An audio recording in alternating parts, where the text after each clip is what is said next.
서대반 집사님의 복음에 대한 변증, 자, 이 제목으로 말씀의 은혜를 나누도록 하겠습니다. 출애굽기서를 보잖아요. 이 출애굽기서를 보면 하나님의 백성들인 이스라엘 백성들이 크게 세 가지를 건축 또는 만들었다. 세 가지를 건축 또는 만들었다라는 기록이 나와요. 첫째, 이스라엘 백성들이 건축물을 만들었는데 출애굽기 1장 11절을 보면 국고성을 건축했다 기록이 나오죠. 이때는 이스라엘 백성들이 애굽 세상의 노예가 되어 있을 때 이스라엘 백성들이 뭐를 건축했느냐? 국고성을 건축했어요. 여러분, 국고성, 전쟁이나 기근 등 유사시에를 대비해 가지고 연방이나 요충, 전략 요충 등의 곡식이나 병기를 대규모로 보관해 두던 창고를 의미하죠. 자, 문제는 이 국고성은 애굽 왕 바로의 억압의 상징입니다. 이스라엘 백성들을 영원히 노예로 만들려고 하는 의도에서 건축되도록 한 것이 뭐냐면 국고성이란 말이에요. 자, 하지만 하나님의 놀라운 은혜로 이 국고성을 짓는 고통과 고난의 소리를 다 들으시고 우리 하나님이 놀랍게 은혜를 베풀어 주시죠. 그게 바로 출애굽의 은혜입니다. 자, 두 번째, 이스라엘 백성들이 출애굽의 귀한 은혜를 입고 자, 광야를 행진하던 중에 하나님에 대해서 반역의 물건을 만들어요. 자, 금송아지 만들죠. 자, 출애굽기 32장 4절을 보니까 아론이 그들의 손에서 금고리를 받아 부어서 조각칼로 새겨 송아지 형상을 만드니 그들이 말하되 이스라엘아 이는 너희를 애굽 땅에서 인도하여 낸 너희의 신이로다 하는지라. 하나님께서 절대적으로 금지했던 송아지 누가 만들었냐? 놀랍게도 구원받은 백성들입니다. 하나님으로부터 전적인 은혜로 구원받은 백성들인 이스라엘 백성들이 이거를 만들어요. 하나님에 대한 배은망덕이 극에 달한 모습입니다. 자, 끝으로 하나님의 백성들인 이스라엘 백성들이 만들었다라고 하는 마지막 건축물이 소개되고 있죠. 자, 출애굽기 26장부터 시작해서 40장까지 쭉 말씀이 연결이 되는데 하나님의 임재의 상징입니다. 성막을 이스라엘 백성들이 세웠다. 말씀이 나와요. 자, 특별히 출애굽기 마지막 장이죠. 40장 34절 35절 이렇게 기록되어 있습니다. 구름이 회막에 덮이고 여호와의 영광이 성막에 충만하며 모세가 회막에 들어갈 수 없었으니 이는 구름이 회막 위에 덮이고 여호와의 영광이 성막에 충만함이었으며. 자, 여러분, 이 땅에서 예수 그리스도를 믿고 사는 새로운 약속의 백성들입니다. 소위 말해서 우리는 신약의 백성이에요. 신약의 백성으로서 우리가 무엇을 건축하고 무엇을 일생 동안에 세우면서 살아야 하는지 암시적으로 우리에게 보여준다고 생각합니다. 세상의 노예가 돼가지고 국고성을 만드는 인생을 살랍니까? 아니면 예수를 믿으면서도 하나님이 아닌 금송아지를 세우는 인생을 살 것이냐? 다 아니라는 거 다 아세요, 여러분들이. 진정으로 이 땅에서 성막이에요, 성막. 예수 그리스도의 교회를 세우는 일에 귀하게 쓰임받는 저와 여러분들이 되어야 될 줄로 믿습니다. 자, 오늘은 이 전제 가지고 진정으로 우리 주님이 기뻐하시는 믿음의 건축물을 세우는 이 시간 되었으면 합니다. 예수 그리스도의 은혜의 말씀이 충만히 우리에게 임하는 귀한 시간 되시기를 예수 그리스도로 축복합니다. 자, 이제 계속해서 매주일 사도행전 제가 강의하고 있는데요. 오순절 성령 강림 사건 이후에 성령의 비상한 역사가 사도들에게만 나타나는 게 아니에요. 사도들에게만 나타나는 게 아니고 평신도이죠. 7 집사님들 가운데도 나타났다. 그게 앞에 말씀이에요. 특별히 7 집사님 가운데 스데반 집사님을 통해서 큰 기사와 표적이 성령으로 말미암아 나타났습니다. 그런데 이거를 시기한 유대인들이 스데반 집사님을 사내들인 공회에다가 고발하게 되는데, 자, 여기 보면 담대히 스데반 집사님이 복음에 대한 변정 뿐만 아니고 설교까지 하게 돼요. 자, 바로 이게 스데반 집사님의 설교를 바로 한번 들어가 보겠는데, 특이한 설교를 해요. 족장시대의 역사, 족장시대의 역사를 설교하는 것으로 시작합니다. 자, 아브라함으로부터 하나님의 구속 역사가 언약 그리고 믿음, 언약 그리고 믿음으로 의해서 흐르고 있다는 것을 소개해요. 자, 2절 3절 보면 스데반이 이르되 여러분 부형들이여 들으소서. 우리 조상 아브라함이 하란이 있기 전 메소포타미아에 있을 때에 영광의 하나님이 그에게 보여 이르시되 내 고향과 친척을 떠나 내가 내게 보일 땅으로 가라 하시니, 8절입니다. 할례의 언약을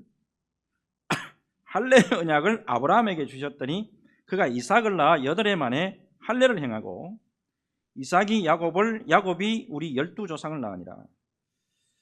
자, 이 스데반 집사님을 고소한 유대인들이요 6장 11절을 보면 뭐라고 말을 하냐면 하나님과 성전을 모독하고 모세의 율법을 거스리는 사람으로 오해하고 있다는 걸 알 수가 있어요. 한마디로 말하면 하나님의 말씀에 있어서 정통성에서 벗어난 너희들 이단이지라는 거예요. 자, 이에 대해서 스데반 집사님이 우리 예수 그리스도를 믿는 사람들은 절대 하나님의 말씀의 정통성에서 벗어난 자들이 아니다 라는 것을 밝히 말씀하기 시작합니다. 특별히 잘 보면 하나님의 구속 역사는 아브라함이 부르심을 받았을 때부터 하나님을 믿음으로 의로 여김을 받았고 언약을 통해서 구속의 역사가 확정되었다, 요거를 분명하게 말씀하고 있어요. 자, 특별히 이게 이제 율법의 특징이잖아요. 율법의 특징, 행위로 말미암아 구원받는다, 행위로 말미암아 구원에 이른다는 걸 요걸 정면으로 반박을 하면서 오직 구원은 믿음으로 말미암는다, 요거를 지금 말씀하기 시작하는 거예요. 자, 당시 유대인들요 구원에 있어서 스스로 확신한 것이 있는데 바로 율법을 행함으로 말미암아 구원받는다는 이거 아니에요. 근데 그게 아니고 유대인들이 당신들이 십자가에 직접 못 박아 죽인 그 예수 그리스도를 믿어야 구원받습니다 라고 전파를 하니까 유대인들이 저항하는 거예요. 자기네도 못 받아들이겠거든. 근데 중요한 거는 이런 말씀을 전파하잖아요. 예수 그리스도를 이 사람들한테 율법에 완전히 지금 딱 사로잡혀 있는 사람들에게 예수 그리스도를 증거했을 때 내 목숨이 위험할 것이다 몰랐느냐? 알았단 말입니다. 그렇지만 성령의 강건함의 역사 속에서 담대하게 진리 말씀을 그냥 전해버립니다. 당시 성령과 지혜가 충만한 가운데 7 집사님 중에 한 분으로 뽑힌 스데반 집사님, 이분이 가지고 있던 믿음의 자세가 어땠는지 충분히 우리가 알 수가 있어요. 목숨의 위험이 바로 턱 밑에 와 있어도 주님 앞에서 진리의 말씀을 담대히 전했던 모습을 우리에게 똑똑하게 보여줍니다. 중요한 것은 여러분, 제가 이렇게 좀 길게 스데반 집사님에 대해서 말씀드리는 이유가 있습니다. 바로 이런 분들 때문에, 바로 이렇게 예수 그리스도를 담대하게 증거하는 분들이 있었기 때문에 오늘날에 우리 믿음의 사람들이 존재할 수 있었고, 우리 가정이 존재할 수가 있었고, 우리 교회가 존재할 수 있었다라고 하는 사실이에요. 스데반 집사님이 생존했던 초대교회 당시하고 거의 흡사한 때가 16세기 종교개혁 시대입니다. 수많은 우리 개신교들 신자들이요 가톨릭 당국자들에 의해 가지고 죽임을 당했습니다. 엄청나게 많이 죽었습니다. 자, 특별히 우리에게 벨직 고백서로 많이 알려진 이 한 분 계신데 특이한 분이에요. 이름이 좀 특이하죠. 귀도 드브레라는 분이 있어요. 1522년생이신데 이분은 벨기에 사람이에요. 벨기에 베르흔이라는 곳에 출생해가지고 로마 가톨릭 가정에서 자랐습니다. 개인적으로 이건 특이해요. 성경 공부하다가 로마 가톨릭하고 관계를 끊고 종교개혁에 가담하게 됩니다. 이때가 25살이에요. 자, 이때부터 시작해가지고 예수를 바르게 믿는다는 거, 이거 이유 하나 때문에 참 고난의 길을 살아요. 25살 때부터 시작해서 영국으로 피신합니다. 영국에 피신해 가서 거기서 목사가 되고 다시 영국에 못 있어가지고 프랑스로 또 피신합니다. 프랑스에 가가지고 또 못 살아가지고 스위스로 또 피신합니다. 자, 피신하는 과정 가운데서 또 유명한 종교 개혁자들 많이 만나요. 자, 요하네스 아라스코하고 그 다음에 존 칼빈을 이때 만납니다. 이 드브레가 주로 어떤 사역을 했냐면 순회 목사예요. 저희같이 담임 목사가 돼가지고 수원소망교회에 이렇게 딱 북박이로 있는 게 아니고 순회 목사, 1552년부터 56년까지 순회 목사로 이렇게 일을 합니다. 그렇게 일하는 가운데 문제가 자꾸 생기니까 또 이번에 프랑스로 또 피신합니다. 프랑스로 피신했다가 또 안 돼가지고 어디로 이번에 피신하냐? 네덜란드로 갑니다. 참 우여곡절이 많았던 분이고, 자, 한 도시의 작은 별장에서 이제 서재 하나 빌려가지고 신앙 고백서를 만드는데 그 유명한 벨직 고백서예요. 이게 우리 개혁 신앙에 있어서 그대로 다 받았거든요. 자, 이후에 중요한 거는 뭐냐면 45살입니다. 1567년 5월 31일에 교수대에 처형됩니다. 이때가 참 45살, 참 한참 일할 때 아닙니까? 그죠?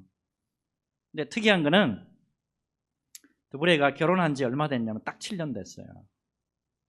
딱 7년 됐는데 자녀가 몇 명이냐? 자녀가 5명이나 됐어요. 아내 이름이 뭐냐면 까트린 라몽이라는 분이에요. 까트린 라몽. 네, 감옥에 있는 동안에 아내에게 쓴 편지가 지금 그대로 남아 있습니다. 근데 이거를 총각 시대 때예요. 총각 시절이에요. 그러니까 신학교 다닐 때는 총각 시대였단 말이에요. 대학교 다닐 때는 이거 읽을 때 별로 마음에 와 닿지가 않아서 이 편지를 읽어도. 그래서 제가 이제 장가를 가고 자녀를 낳고 목회를 해보잖아요. 이 마음에 와 닿기 시작을 하더라. 이 사람 편지 한번 보겠습니다. 우리 주 예수님 안에서 사랑하는 나의 소중한 아내에게 당신이 큰 슬픔에 잠겨 괴로워하는 것 같아서 이 편지를 씁니다. 부디 지나치게 슬퍼하지 말기를 간절히 부탁합니다. 은혜로우시게도 주님께서는 우리가 7년을 함께 하도록 해주셨습니다. 주님께서 우리가 더 오래 함께 살기를 바라셨다면 얼마든지 그렇게 되도록 하셨을 것입니다. 그러나 그것은 그분의 기뻐하시는 뜻이 아니었던 것 같습니다. 그분의 뜻대로 이런 일이 일어났으니 그것으로 족하게 여기십시다. 더욱이 내가 대적의 수중에 우연히 떨어졌다고 생각하지 말고 그것은 하나님의 섭리로 된 것이고 그 섭리는 크고 작은 모든 것을 지도하시고 다스리신다고 생각하시기 바랍니다. 이런 모든 생각으로 내 마음은 기쁨과 평안으로 가득해졌습니다. 그래서 나의 소중하고 충실한 반려인 당신에게 나와 함께 기뻐하자고 부탁하는 것입니다. 또 그분이 행하고 계시는 일로 인해 그리고 그분은 오직 모든 것이 협력하여 선과 의를 이루게 하심을 인해 선하신 하나님께 감사드리고자 간절히 부탁합니다. 그리하여 당신이 주님 안에서 위로를 받고 당신 자신과 당신이 하는 일들을 주님께 맡기기를 간곡히 부탁합니다. 이는 주님은 과부의 남편이 되시고 고아의 아버지가 되시며 결코 당신을 떠나시거나 저버리시지 않으실 것이기 때문입니다. 잘 있으세요. 내 사랑하는 아내 까트린. 하나님께서 당신을 위로해 주시고 당신이 하나님의 거룩한 뜻을 참고 따르게 해 주시기를 기도합니다. 끝까지 진리를 저버리지 않았던 믿음의 선진들의 순교의 피, 믿음의 선진들의 순교의 피, 이게 오늘날의 우리 개신교회와 우리 믿음의 사람들을 바르게 세우고 있다라고 하는 사실입니다. 여러분, 믿음의 선배들의 귀한 모습을 기억하면서 언제나 바른 진리의 말씀에 서시기를 바라고요. 또한 진리의 말씀대로 살아가시기를 원하고요. 그 진리의 말씀을 증거하며 살아가는 저와 여러분들이 되었으면 하는 마음 간절합니다. 이 믿음의 확신에 굳건하게 서는 우리 수원 소망교회 성도들 다 되시기를 예수 그리스도 이름으로 축복합니다. 자, 이어서 이제 좀 깊은 말씀을 좀 드려야 됩니다. 자, 8절을 좀 보시겠는데 일단 우리 같이 한번 읽겠습니다. 8절 같이 읽습니다. 시작. 할례의 언약을 아브라함에게 주셨더니 그가 이삭을 낳아 8해 만에 할례를 행하고 이삭이 야곱이 우리 12조상을 낳으니라. 아멘. 자, 스데반 집사님이 아브라함 언약을 지금 말씀하시면서 무슨 언약을 또 말하고 있죠? 할례 언약을 다루고 있어요. 자, 할례, 이스라엘 민족들의 민족적인 긍지를 가장 잘 드러내는 징표. 근데 이스라엘 백성들이요, 우리같이 이렇게 할례 없는 자들이 있잖아요. 할례 안 받은 사람들을 어떻게 생각하냐면 완전히 개, 돼지 취급을 합니다. 하나님의 택한 백성으로서 가장 자랑스러운 표가 할례다라고 생각하고 그렇게 믿고 있기 때문에 그래요. 할례가 과연 이스라엘 백성들에게 그런 마음으로 그런 생각을 가지려고 하나님이 주신 걸까요? 요거 잘 아셔야 됩니다. 자, 할례 언약 이후에 아브라함이 이제 이삭을 낳거든요. 자, 일단 요 말씀부터 보겠습니다. 창세기 17장 9절에서 10절입니다. 창세기 17장 9절에서 10절 보면 하나님이 또 아브라함에게 이르시되 그런즉 너는 내 언약을 지키고 내 후손도 대대로 지키라. 너희 중 남자는 다 할례를 받으라. 이것이 나와 너희와 너희 후손 사이에 지킬 내 언약이니라. 할례, 잘라내다라고 하는 cut off, 잘라내다라는 말입니다. 이스라엘 남자들의 생식의 끝을 잘라내는 거예요. 근데 중요한 건 여기에 신학적인 중요한 게 들어있단 말이에요. 자, 생식기의 끝을 잘라내므로써 너는 끝났다. 너는 끝났다. 사망선언이 할례예요. 다시 말씀드려서 상징적으로 할례라는 사건을 통해서 죽음을 선언하는 거예요. 누구에게? 이스라엘 백성들에게. 아울러서 또 다른 한편으로는 하나님께 오로지 순종하고 복종하는 자녀가 되었다라고 확정하는 표이기도 합니다. 자, 무엇보다도 할례, 육신적으로는 우리가 완전히 죽은 존재고 인간의 조건이나 능력이나 실력으로는 아무것도 할 수 없는 것을 인정하고 선언하는 거예요. 그러니까 전적으로 우리의 시작과 기초와 삶의 근거가 오직 하나님의 은혜다라는 사실을 이 할례를 통해서 지금 말하고 있는 거예요. 할례 신학적인 것은 의미가 바로 여기에 있습니다. 그런데 이 할례를 이스라엘 백성들은 민족의 우월성을 나타내는 말도 안 되는 자랑거리로 만들었단 말이에요. 이에 대해서 스데반이 설교를 통해서 그거를 무너뜨리고 있는 거예요. 여러분, 할례가 신약으로 넘어오면 뭘로 바뀌죠? 할례가 신약으로 넘어와서 뭘로 바뀌어요? 세례로 바뀌잖아요. 세례, 물에 잠기는 거죠. 물에 잠기는 순간에 우리는 옛사람은 죽은 거라고. 그리고 죽을 뿐만 아니라 새로운 삶이 시작되는 징표란 말이에요. 다시 말해서 신약의 할례가 바로 세례인 거예요. 결국에 스데반은 사실 우리의 삶의 기초와 근거가 어디에 있느냐? 우리의 삶의 기초와 근거가 어디에 있느냐? 오직 하나님의 은혜로 말미암는 용서, 구원의 감격과 사랑의 긍휼에 있다. 이거를 강조하고 싶은 거예요. 여러분, 무엇보다도 우리 믿음의 사람들의 모든 삶의 기초가 오직 우리 주님 예수님의 은혜와 사랑에 있다 라는 걸 여러분 꼭 기억하셔야 돼요. 박종호 장로님 잘 아시죠? 1962년생입니다. 지금 사진상으로 보면 어때요? 날씬하죠? 원래 이런 분이 아니잖아요. 굉장히 이렇게 큰 분이신데 가난 말기를 앓았잖아요. 가난 말기로 죽음의 문턱까지 갔다가 작은 딸로부터 간이 이식받아가지고 제2의 삶을 살아가고 있는 분이에요. 서울대학교 성악학사, 미국 메네스 음악대학원을 졸업한 음악에 있어서는 최고의 학벌을 가진 분입니다. 근데 이분이 가난 말기를 겪으면서 완전히 달라졌어요. 다 필요 없는 거예요. 모두 다 분토처럼 보이고 예수님을 전하는 선교사 삶을 살고 있어요. 나보고 장로라고 부르지 말래. 박종호 선교사라고 부르래. 대단하지 않아요? 이분이 병원에서 딱 퇴원하고 난 다음에 제일 먼저 하나님 앞에 찬양한 게 이거예요. 나를 지으시니가 하나님, 나를 부르시니가 하나님, 나를 보내시니도 하나님, 나의 나 된 것은 다 하나님 은혜라.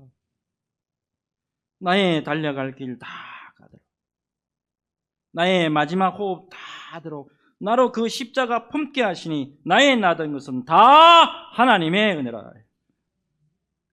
여러분, 예수 그리스도를 진정으로 믿잖아요. 예수 그리스도를 진정으로 믿으면 절대 나의 의 나올 수가 없어요. 이게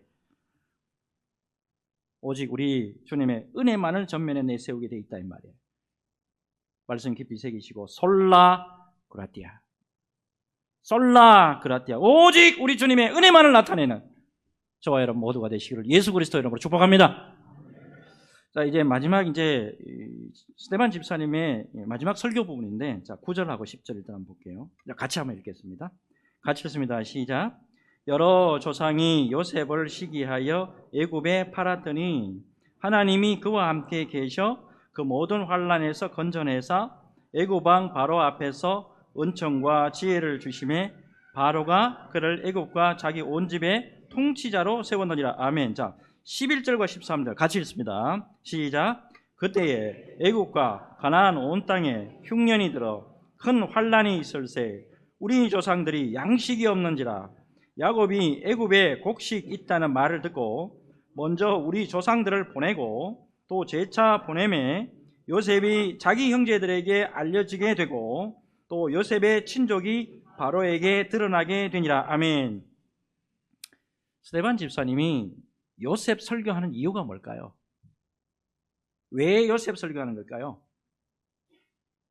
여러분, 요셉은 악한 형들의 강교한 음모 때문에 죽도록 고생했지만 하나님의 주권적인 은혜와 능력으로 말미암아서 승리한 사람이죠. 결국에 요셉. 자, 유대인들의 모진 핍박 속에서도 영광으로 부활하셔가지고 주와 그리스도가 되신 우리 예수님을 예표한단 말이에요.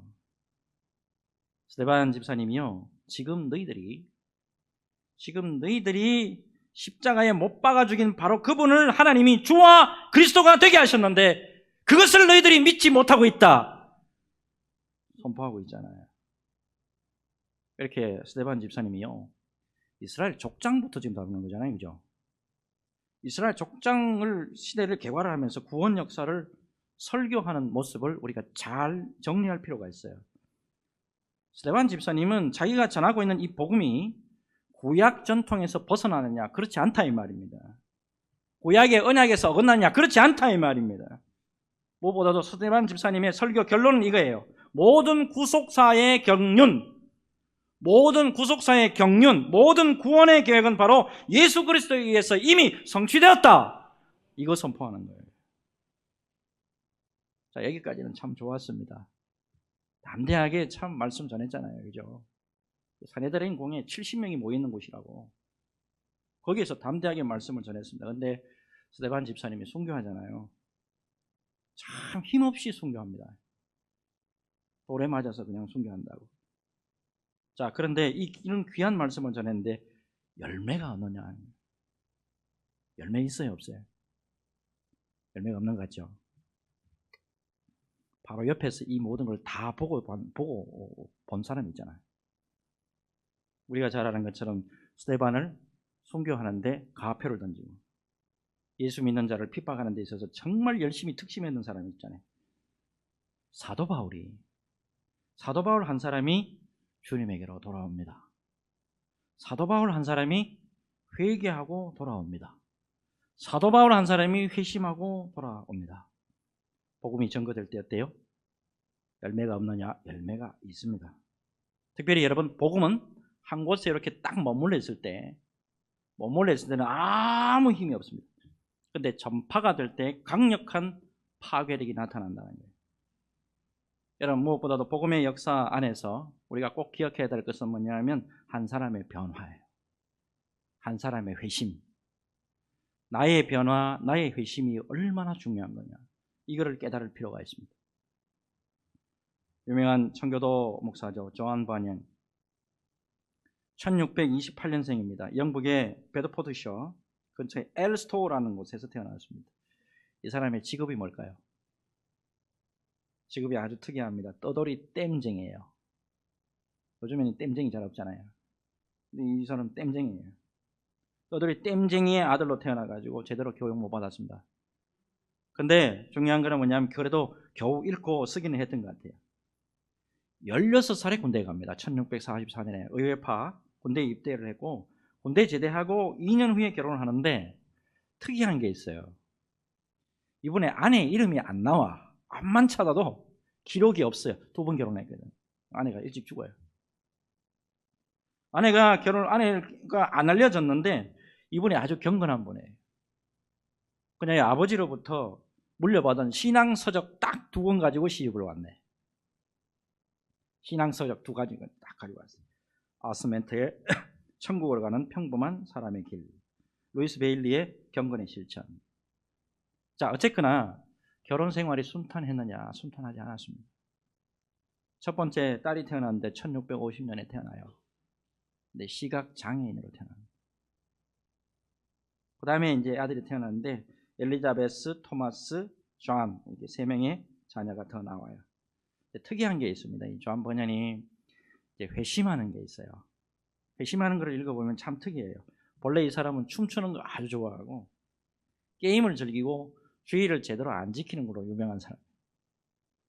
어느 날 주일입니다. 교회에 갔더니만 담임 목사님이 설교를 하는데 주의를 지키지 않았을 때 하나님이 어떻게 보응하느냐, 강력하게 설교를 했는데 그때 따라 가슴에 꽂히더래요. 엄청나게 꽂히더래요. 그날 오후입니다. 엘스토에서 아무 생각 없이 게임 좋아한다 그랬죠. 카드 게임하고 딱 있는데 하늘에서 음성이 들립니다. 뭐라고 음성이 들리냐면 네 죄를 버리고 천국에 갈래? 아니면 네 죄를 그대로 가지고 지옥에 갈래? 음성이 들려요. 이때부터 시작해가지고 극심한 두려움과 죄책감에서 떨면서 심각한 영적 갈등을 경험합니다. 때로는 종탑이 있잖아요. 가만히 있는 종탑이 자기에게 막 떨어질 것 같은 그런 불안감까지도 느꼈다고 그래요. 자, 이때 당시 참 그 청교도 목사님으로서 유명한 존 기프터 목사님이 계세요. 존 기프터. 자, 이분의 도움으로 말미암아 가지고 사명을 깨닫고 이제 목사의 사역을 감당하게 됩니다. 자, 근데 이제 문제가 이분에게도 참 고난이 많았어요. 예, 1650년에 왕정이 이제 복고가 됩니다. 이제 영국에 보면, 역사 보면 왕정 복고가 되면서 무슨 일이 벌어지냐면 청교도 목사들은 전부 다 교회에서 설교하지 마라. 청교도 목사들 절대로 교회에서 설교하지 마라. 왕명이 떨어집니다. 근데 왕명을 거부하고 설교를 하다가 12년 선고를 받습니다. 12년 선고받고 감옥에 들어갑니다. 감옥에 들어가가지고 놀랍게도 책을 하나 쓰죠. 그 유명한 책이 바로 철로 역정입니다. 1678년에 썼습니다. 이 책이 굉장히 유명합니다. 성경 다음으로 많이 읽혀진 책이고요. 수많은 사람들이 이 책 읽고 회심하고 돌아옵니다. 여러분, 우리나라의 경우에 1895년에 카나다 선교사 게일이라는 분이 번역해서 우리에게 알려줬습니다. 100개의 언어로 번역이 돼가지고 실로 많은 사람들에게 지금도 읽혀지고 있는 귀한 책입니다. 제가 무엇을 말씀드리고자 하냐면 한 사람이 회심하잖아요. 한 사람이 예수 똑바로 믿고 돌아오잖아요. 그때 얼마나 많은 사람들에게 영향을 줄 수 있는지 그거를 말씀하고자 하는 거예요. 여러분, 오늘 말씀 깊이 새기시고 주님 앞에서 믿음의 사람으로서 귀한 사명, 우리가 무엇을 해야 될 것인가? 우리가 무엇을 해야 될 사람인가? 깊이 새기시기를 바라고요. 우리 주님의 은혜의 복음을 전하는데 존귀하게 쓰임 받으며 하나님 앞에 온전하게 영광 올려드리는 저와 여러분들이 됐으면 하는 마음 간절합니다. 이 은혜로 주님 앞에 온전하게 세워지는 저와 여러분 모두가 되시기를 예수 그리스도 이름으로 축복합니다. 축복합니다. 주님